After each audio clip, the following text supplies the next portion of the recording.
Willie D Live. What's up, family? Well, what do we have here? It looks like Bart Edmiston is not the only athlete who has NFL aspirations in Ocean Springs. Yeah. Come on, Wyatt. Come on, Wyatt. Yeah, man. This guy right here, he ain't the only one. That's Bart. That's Bart Edmiston. He's not the only one. Bart is the person allegedly in the video that is being addressed to the fact that he effed up. This is during the boat sinking call, right? You can hear a voice saying, Bart, Bart. But Bart is supposed to be in Wyoming. Let him tell it. He was nowhere on the island. So we talked about how Bart came about in the whole discussion and how his buddy Warren, during his interview with Officer Race Batum Tatum, mentioned his name a couple of times, but then he caught himself and then he started referring to him as buddy. And we wonder, why would he do that? Well, Bart allegedly comes from a prestigious family, and Bart has these NFL aspirations, so you can't be an NFL punter and, be a murderer at the same time. You got to pick one. You know what I'm saying? You can't just be an NFL punter. Imagine somebody saying the killer punter. He's a killer punter. It don't work. So it can't be both, right?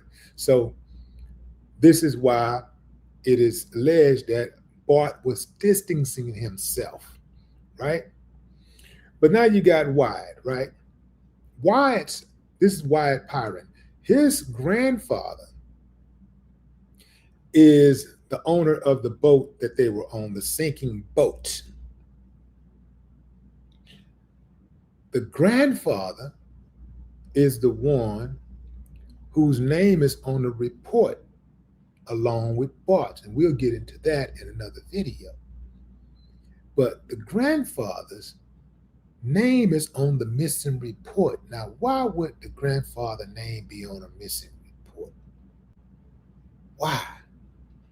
Remember, he called his granddaddy and told his granddaddy, hey, we sinking. Guess the granddaddy told him, hey, look here, you need to call such and such. Now, the granddaddy apparently has some type of connections to, boating, the whole boating industry. So he allegedly worked in it at some point. Well, he did work in it at some point. And so he allegedly has some connections, right? Right, he got connections. Now, why would his name be in the official missing person report? Why? Why? I mean, that's a question. That's not rhetorical. That's a question. Because I can't figure it out. Wyatt over here is an NFL punter. Well, not an NFL, but a college punter. He's trying to go to the pros too, right? He wants to play in the NFL. So I found some information on old Wyatt. And it looks like Wyatt is class of 2025, Biloxi High School, 6'2", 200 pounds. Pretty big boys out there on that boat.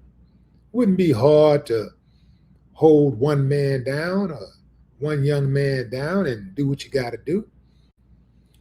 Yeah, so looks like his ranking availability, he's available to premium subscriber.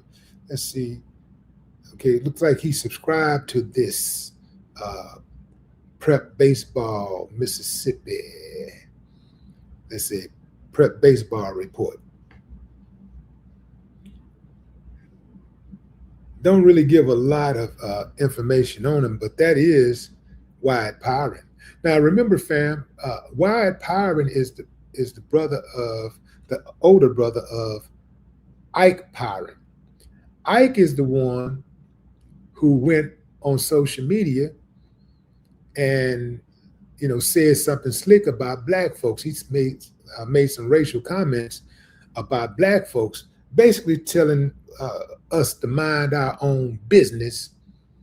The funny thing about it is that he didn't direct his angst towards any of the white content creators. He only pointed out the black content creators. He used some very colorful words. My religion won't allow me to repeat.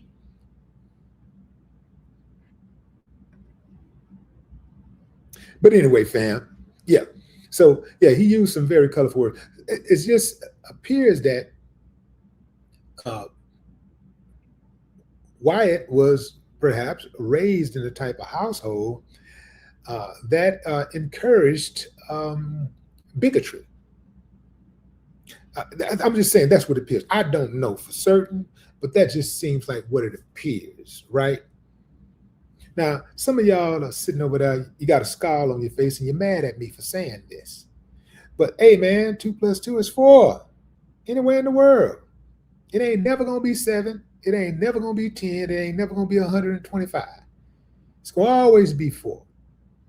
So don't get mad at me. I mean, let me put it like this. If you're wicked, if you're scared of the truth, if you don't want the truth to be known, then go ahead and be mad. I don't give a damn if you're mad. Be mad all you want. Be mad till you bust a vein in your head. I don't give a damn.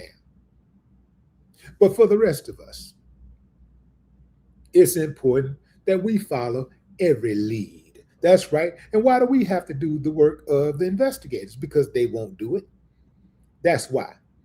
If we sit around and wait on them, it ain't never going to happen. Right now, if the parents of Nolan Wells would have sat around and waited on the investigators to collect his phone and his keys, they'd still be in the possession of his so-called friends.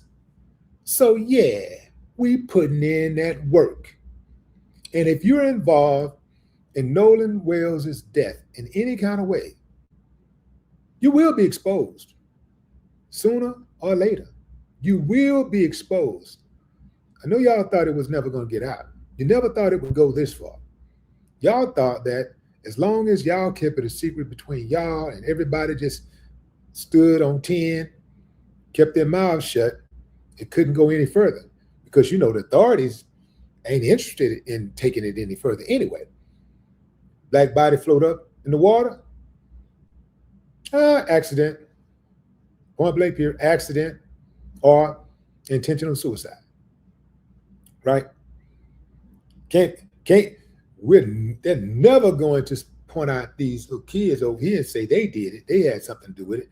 They're going to take them home and make sure they get a nice little comfortable meal and, make sure that the parents are okay with the way that they handle them. And in the time that they brought them home, that they bring them home in a timely manner from the time that they,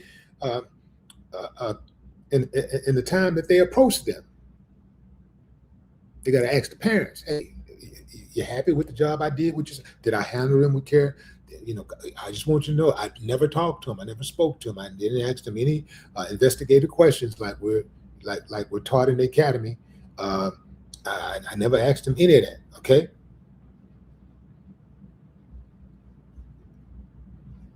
So it appears to me that the grandfather knows something.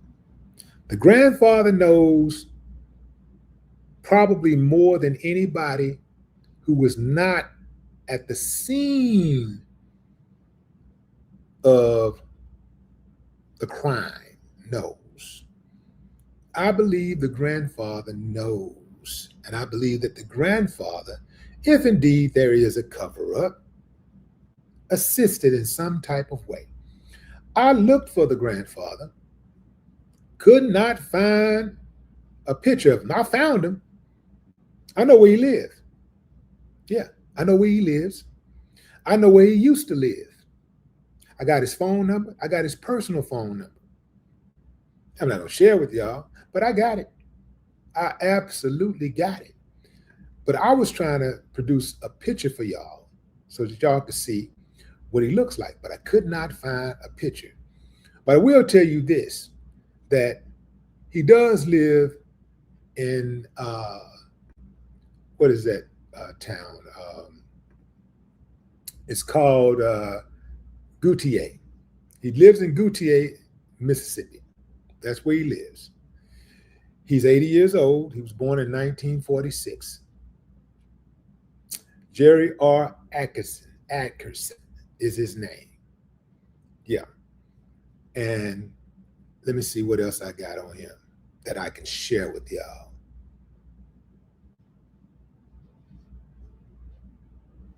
Oh, yeah, I got his email address right here, too. Got his email address.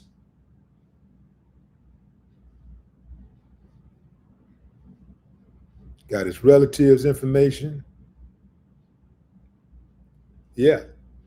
So I got a lot of information. I just can't share it with y'all, fam, because I already know how that go. You know what I'm saying? You put that out there. And plus, yeah, that ain't cool. Now, that's something they would have done, though. You better believe if they had, if the shoe was on the other foot, they would absolutely put anybody who they think is getting close. They would put their information out there. They would dox them. They would absolutely put it out there because they're uncivilized mutts. That's the way that goes. But yeah, the grandfather is connected to the case. He's in the official missing persons report, right? What is his name doing on that paperwork? That's a big question. Come on, Jerry. Come on, Jerry. Speak on it. You're 80 years old, man. Clear your conscience. You might not have many more days left, man. You may not have many more. Go ahead and clear your conscience, man. Get it off your chest. And while you're at it, tell us about those other mysteries that you know of. Yeah, 80 years, white dude, Mississippi, grandson involved in the disappearance of a black boy. Investigate, investigate, investigate. No more talk.